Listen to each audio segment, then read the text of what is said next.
میں ہوں شاہد کاظمی۔ پاکستان کو اقوام متحدہ کیا ہے پوری دنیا میں کہ آپ کے 16 اکتوبر کے جلسے سفر میں تھے، جیسا کہ آپ کے چند دن پہلے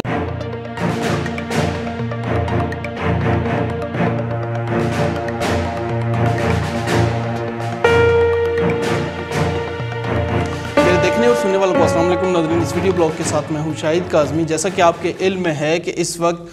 فرانس عالمی دنیا اور بالخصوص مسلم امہ میں خبروں کی زینت بنا رہا ہے۔ اس کی سب سے بڑی وجہ یہ ہے کہ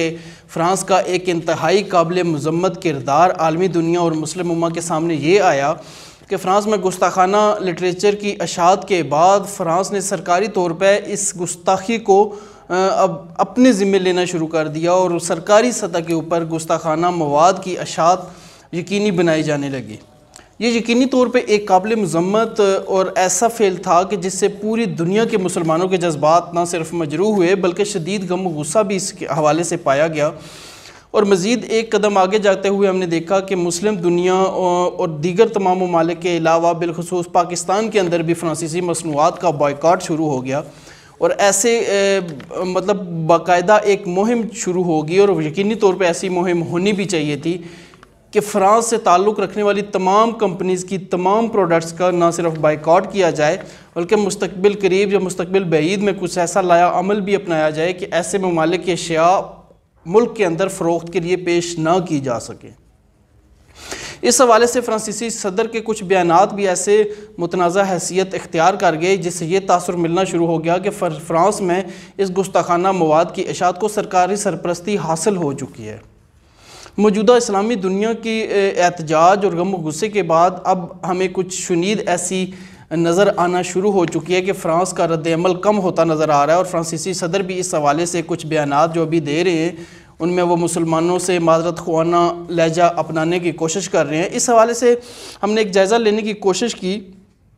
کہ پاکستان کے اندر پروڈکٹس کے حوالے سے ایسی کیا خبریں ہیں، فرانسیسی پروڈکٹس ان کے بائیکاٹ کے حوالے سے، لیکن اس دوران ایک ایسا تنازع پیدا ہونا شروع ہو گیا کہ جس کے حوالے سے ریسرچ بہت کم دیکھنے میں آئی اور تحقیقاتی مواد اس حوالے سے بہت نامکمل تھا۔ لو پاکستان اور لو فرانس کا آپس میں تعلق جوڑا گیا اور یہ تاثر دینے کی کوشش کی گئی کہ لو بسکٹس بنانے والی، یہ بیسیکلی بنیادی طور پہ کانٹیننٹل بسکٹس لمیٹڈ کی ایک مزید آگے پروڈکٹ ہے جس کو لو کا نام دیا گیا ہے۔ تو کانٹیننٹل بسکٹس کی اس پروڈکٹ کے حوالے سے یہ کیا سرائیاں کی جانے لگیں کہ یہ پروڈکٹ بھی فرانس کی ہی ہے یا اس کا تعلق براہ راست لو فرانس کے ساتھ ہے، کیونکہ اسی نام سے خوراک بنانے والی اور دیگر بیوریجز یا بسکٹس بنانے والی، سنیکس بنانے والی یہ کمپنی فرانس کے اندر پہلے سے آپریٹ کر رہی ہے، وہاں پہ اپنا اثر و رسوخ رکھتی ہے۔ اس حوالے سے ہم نے تھوڑا سا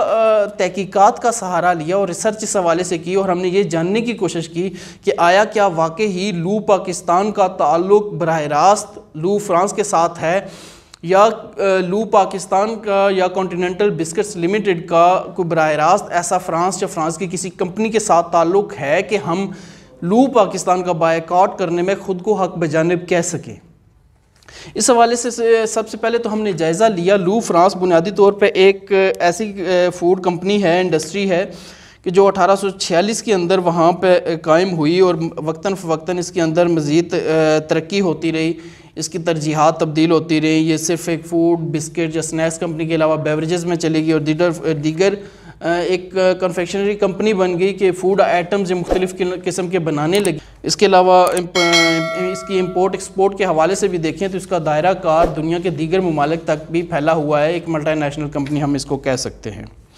یہاں پہ سب سے اہم بات یہ تھی کہ جب ہم نے لو پاکستان کا جائزہ لینا شروع کیا تو یہ بنیادی طور پہ کانٹیننٹل بسکٹس لمیٹڈ کے ایک پروڈکٹ کے طور پہ جو چل رہا ہے، کانٹیننٹل بسکٹ جیسا کہ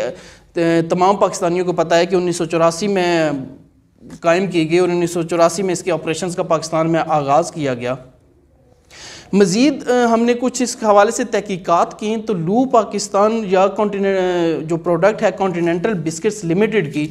کانٹیننٹل بسکٹس لمیٹڈ ایک جوائنٹ وینچر کے طور پہ اس وقت پاکستان میں کام کر رہی ہے۔ شیئر ہولڈنگ کے حوالے سے اگر ہم دیکھیں تو 50.5% شیئر کانٹیننٹل بسکٹس کے پاس ہیں، اور 49.5% شیئرز جو ہیں وہ ایک عالمی کمپنی ہے، مونڈیلیز انٹرنیشنل، سابقہ نام اس کا کرافٹس فوڈ تھا، اس کے ساتھ اس کا ایک جوائنٹ وینچر ہے۔ اب یہاں پہ کنفیوژن کیا پیدا ہونا شروع ہوئی کہ بنیادی طور پہ کیونکہ 49.5% شیئرز کی مالک اس میں موڈیلیز انٹرنیشنل ایک عالمی مسابقتی کمپنی ہے، ایک ایسی عالمی کمپنی جس کا دائرہ کار مختلف ممالک کے اندر پھیلا ہوا ہے۔ اس کمپنی کے نام سامنے آنے کے بعد کنفیوژن اس لیے پھیلنا شروع ہوئی کہ لو فرانس کی بنیادی طور پہ جو پیرنٹ کمپنی تھی، پیرنٹ کمپنی ایسی کمپنی کو کہتے ہیں جو انتظامی امور اور قواعد و ضوابط طے کرنے کے حوالے سے اختیارات رکھتی ہے، اور لو فرانس بطور سبسیڈری ہے مونڈیلیز انٹرنیشنل کی۔ سبسیڈری مراد کہ یہ مونڈیلیز انٹرنیشنل کے زیر انتظام کام کرنے والی ایک کمپنی ہے لو فرانس، جو سنیکس اور بسکٹس بناتی ہیں۔ مونڈیلیز انٹرنیشنل کیونکہ لو فرانس کی پیرنٹ کمپنی تھی، اس حوالے سے قیاس آرائیاں یہ شروع ہو گئیں کہ لو پاکستان کا عمل دخل بھی فرانس کے پاس ہے، فرانس کی ملکیتی کسی کمپنی کے پاس ہے، یا فرانس میں موجود کسی کاروباری شخصیت کے ساتھ ہے۔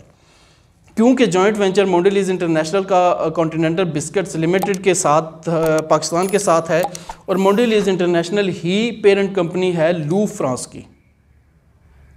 یہاں پہ بھی ایک نئی سوچ جنم لیتی ہے، ایک نیا تنازع جنم لے سکتا ہے کہ لو فرانس کے ساتھ براہ راست مونڈیلیز کا بھی تعلق ہے، اور مونڈیلیز انٹرنیشنل کا کانٹیننٹل بسکٹس لمیٹڈ پاکستان کے ساتھ بھی تعلق ہے۔ لیکن پھر یہاں سے ایک نئی کہانی جنم لیتی ہے، اور اس حوالے سے ہم نے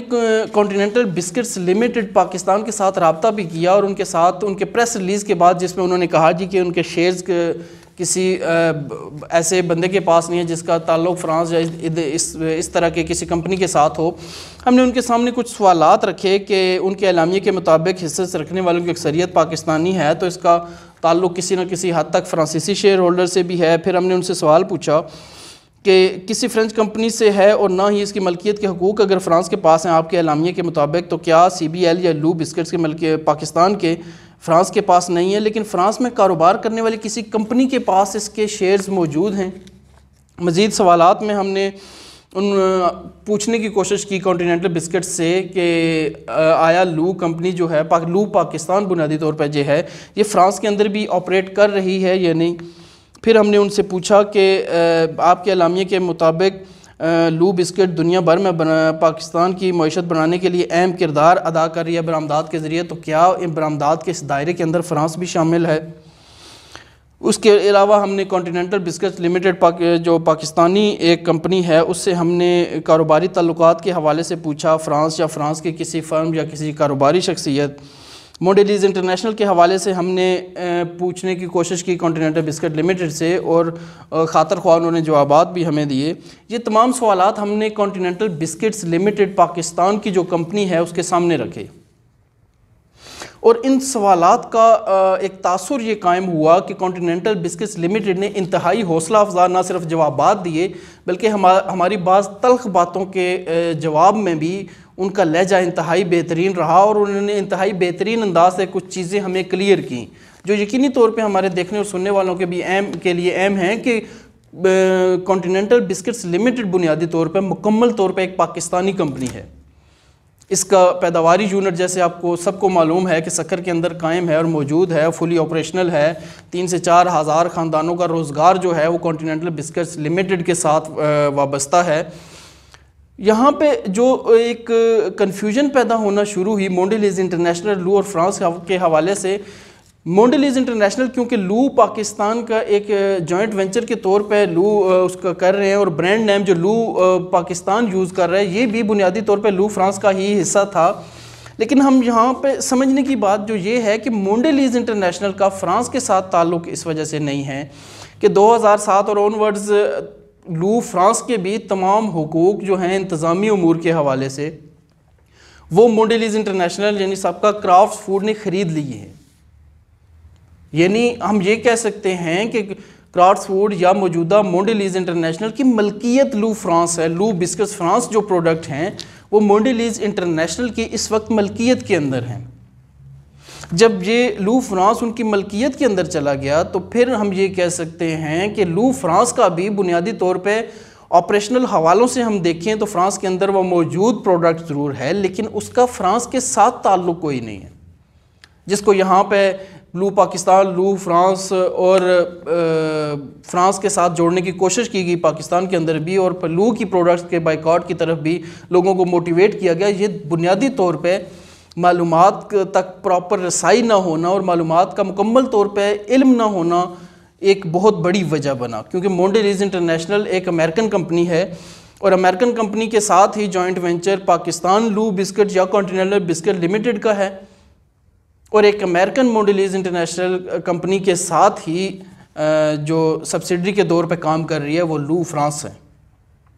سبسیڈری ایک ایسی کمپنی کو کہتے ہیں کہ جو انتظامی حوالوں سے اور قواعد و ضوابط بنانے کے حوالوں سے اور آپریشنلی مکمل طور پہ اپنی پیرنٹ کمپنی کے اوپر ڈیپینڈنٹ ہوتی ہے. اس کا انحصار مکمل طور پہ پیرنٹ کمپنی کے طور پہ ہوتا ہے. پیرنٹ کمپنی کے علاوہ وہ کوئی آزادانہ طور پہ وہ فیصلے معاشی لحاظ سے یا اصلاحات کے حوالے سے وہ نہیں کر سکتی، اور ایسا ہی کچھ اختیار مونڈیلیز انٹرنیشنل کا لو فرانس کے اوپر بھی ہے. جس طرح پاکستان کے اندر کانٹیننٹل بسکٹس لمیٹڈ جو ہے جوائنٹ وینچر کے اندر اختیارات کے حوالے سے یا قواعد و ضوابط بنانے کے حوالے سے ایڈمنسٹریٹیولی انتظامی حوالوں سے مکمل اختیار کانٹیننٹل بسکٹس لمیٹڈ کے پاس ہے، اسی طرح فرانس کی لو کے حوالے سے مکمل اختیار مونڈیلیز انٹرنیشنل کا ہے، جس کا فرانس سے کسی قسم کا کوئی تعلق ثابت نہیں ہے. اور موجودہ حالات میں مونڈیلیز انٹرنیشنل مکمل طور پہ ایک امریکن کمپنی ہے جس کا جوائنٹ وینچر لو پاکستان یا کانٹیننٹل بسکٹس لمیٹڈ پاکستان کے ساتھ بھی ہے اور لو فرانس کے ساتھ بھی ہے، جو اب مونڈیلیز انٹرنیشنل کی ملکیت میں چلی گئی. 2007 سے لو فرانس مونڈیلیز انٹرنیشنل کی ملکیت میں ہے. لہٰذا بنیادی طور پہ اس پورے ویڈیو بلاگ کا لب لباب یہی ہے کہ بغیر تحقیق کے ہم اگر پروڈکٹس کا بائیکاٹ کرنے کی طرف چلے جائیں گے تو اس بائیکاٹ کی وجہ سے کہیں ایسا تو نہیں کہ ہم پاکستان کی ہی کسی کمپنی کو نقصان پہنچانے کی ناسمجھی کے اندر کوشش کرنا شروع ہو جائیں گے. جیسے لو پاکستان یا کانٹیننٹل بسکٹس لمیٹڈ پاکستان کے حوالے سے ہم نے پہلے بھی بتایا 3 سے 4 ہزار خاندانوں کا روزگار وابستہ ہے. شکر کے پیداواری یونٹ کے حوالے سے دیکھیے وہاں پہ سینکڑوں خاندانوں کا روزگار وابستہ ہے. تو کیا ایسا تو نہیں کہ ہم اپنی ناسمجھی کے دوران اب کوئی ایسا قدم اٹھا لیں بائیکاٹ کے حوالے سے، ایسی باتوں پہ عمل کرنا شروع کر دیں کہ پاکستانی ہی کمپنی کا نقصان ہو جائے اور پاکستانی ملازمین کو ہی وہ نقصان برداشت کرنا پڑے اور پاکستانی خاندانوں پہ ہی اس کا اثر پڑنا شروع ہو جائے.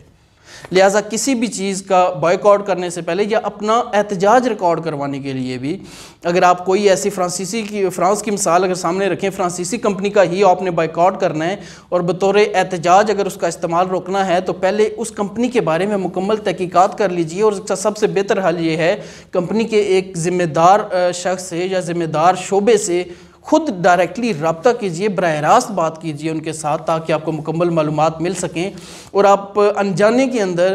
پاکستان کی کسی کمپنی یا پاکستانی خاندانوں کے لیے ایک ایسا پیغام لانے کا سبب نہ بن جائیں جو ان کے لیے دکھ کا باعث ہو اور ان کی روزمرہ زندگی کو ہم اپنے ہاتھوں سے تباہ و برباد کر دیں.